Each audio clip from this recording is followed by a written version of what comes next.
So TVS have just upped its game with the performance-oriented scooter segment with this new offering. This is the Ntorq 150. It is up on capacity, more power, more torque, lot more features, striking new design. This is what the scooter looks like.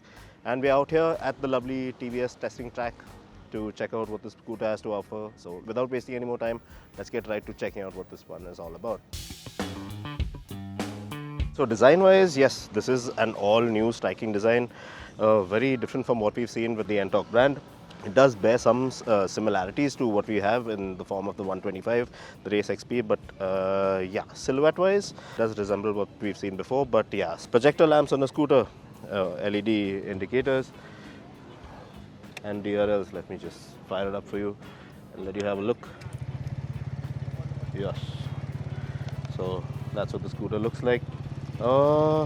Yeah, very nice, engaging, and yeah, not to miss these little winglets that TVS have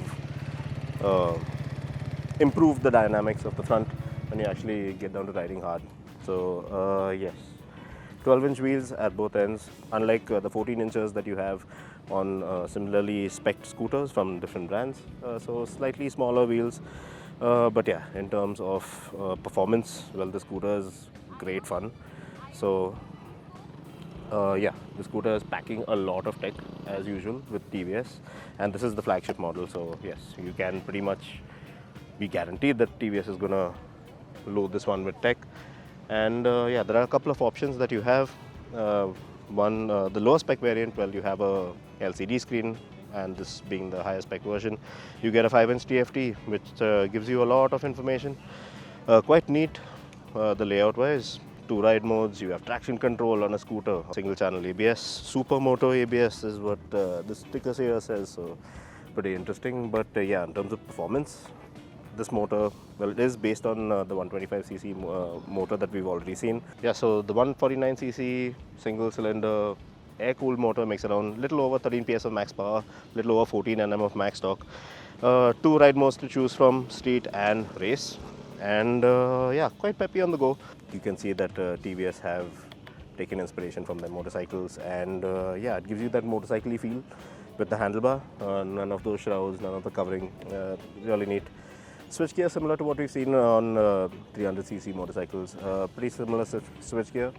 Nice to use on the go, and yeah, seems durable as of now. Adjustable levers, brake lock is standard, and everything that you see on the scooter is standard fitment, so that's really nice. Quite thoughtful touch. Okay, ride and handling. Not too many bumps that we come across out here at the testing track, but yeah, the suspension is slightly on the softer side. With 2 up, should be rather comfortable if you're going to be riding it on a daily basis. Should be quite manageable on the go. Not too stiff, quite nice and pliant, the ride quality. But yeah, straight line stability, that has taken a bit of a hit because smaller wheels, 12-inch wheels, maybe would have improved with slightly bigger 14-inch wheels, which the competition gives you, given the scooter's performance, what it's capable of doing. Very nice handling on the go. Performance-wise, given the city speeds, 60 kmph at around 6,000 RPM. Otherwise, pretty thoughtful as well. So under the seat, you have a decent 22-litre boot. The fuel reservoirs as well, that's pretty sizable, 5.8-litre unit, that's what the spec sheet reads. And external fuel filler lid, quite thoughtful as well. So yeah, a very nice looking scooter. You have 4 color options to choose from as well. Now the Ntorq series of scooters have always had performance to their advantage, and of course this one, it doesn't seem to be lacking in terms of performance at all. And something really interesting is the fact that TVS have also made adjustments or actually configured the scooter to actually sound the way it does, which is quite boomy. Here, have a listen.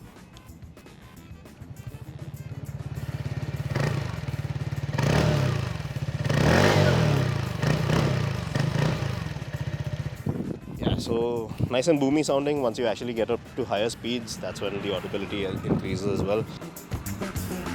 This one, all new configuration, same chassis, same suspension setup, but it has been tweaked a bit to suit this higher capacity model. Now in terms of riding position, well, this is what you'll have to deal with. Pretty upright, straightforward, no nonsense. It has a slightly motorcycle kind of vibe to it because, well, look at that handlebar. It's pretty much like a motorcycle. Like a merger between the two, motorcycle and scooter. You don't have those panels or anything of the sort. very open and nice feeling. This one definitely has an emphasis on performance. When you actually get down to riding it a bit hard and fast, well, TVS take their chassis and their performance very seriously. And yeah, this one has a good amount of shove to it as well. Now, as far as shortcomings go, during our brief ride on the Ntorq 150, I just felt that although the scooter is positioned to be the most premium feeling Ntorq scooter there ever was, well, given its current level of fit and finish quality, it certainly does look the part. But for some reason, it doesn't exactly feel as complete. You see, the motor feels really vibey at idle, and although the buzz fades out when you set off, you'll really come to feel it again when you come to a halt, and even more so if you don't have that start-stop feature activated. The initial throttle response feels brisk and smooth, and the engaging exhaust note gives it some more character as well. At a speed of around 60 km per hour, and the motor feels like you could keep the throttle pinned at 80 km per hour all day without a complaint. However, getting over the 100 km per hour mark can take a bit of time and space, especially if you're of a bigger build like me. And in this regard, I think the slightly higher displacement rivals may prove better in terms of performance. Now, another thing you'll have to look out for is the bigger you are, the more likely you are to feel the suspension on the scooter to be on the softer side, or softer than you would have really liked, to be honest, because you see, the Ntorq 150 is light, just 115 kgs curb, and those 12-inch wheels on there mean that this scooter is more sensitive to bumps, which is actually good for low speeds because you will find it to be nice and pliant. But then again, this can also turn out to be quite wallowy in corners when you pick up the pace. So yes, the Ntorq 150 may not feel like the best out there getting up to triple digit speeds, and once you actually do manage that, you'll have to be a little careful with your high speed management on account of the wheels and the suspension if you're on the heftier side of the weight spectrum. Alright, so something else that I really liked about the scooter was the fact that, yeah, the ABS on this unit and even the tires for that matter are really good and confidence inspiring. If you really feel like pushing the limits on the scooter, well, the chassis and the wheels, the tires, they really help you, well, achieve that because, yeah, it fills you up with a lot of confidence. So that's really nice. The ABS also not very intrusive, kicks in when you're required to kick in. If you're going to be riding the scooter on a daily basis, well, you are going to be comfortable. That is a given because, yeah, I think it's going to soak up bumps a lot better, and the Aprilia as well, the SR. So yeah, a very nice engaging scooter overall. Alright, now at the time of shooting this video, the scooter hasn't launched yet.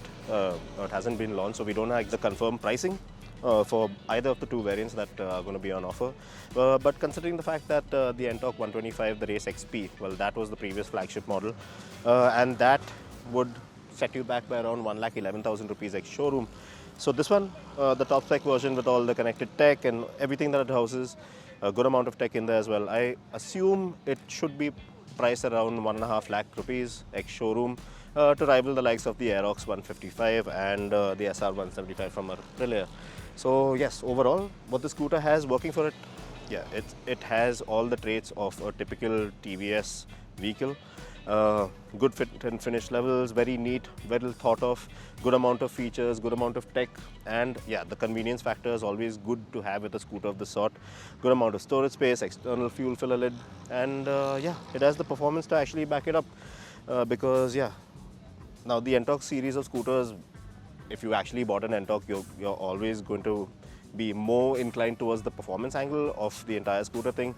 So yeah, the more youthful you are, the more livelier you like riding, the scooter makes a lot of sense. Great overall product. And the Aerox and the SR 175, although this is not the most powerful scooter in that company, well, this certainly has a good amount of positives working in its favor.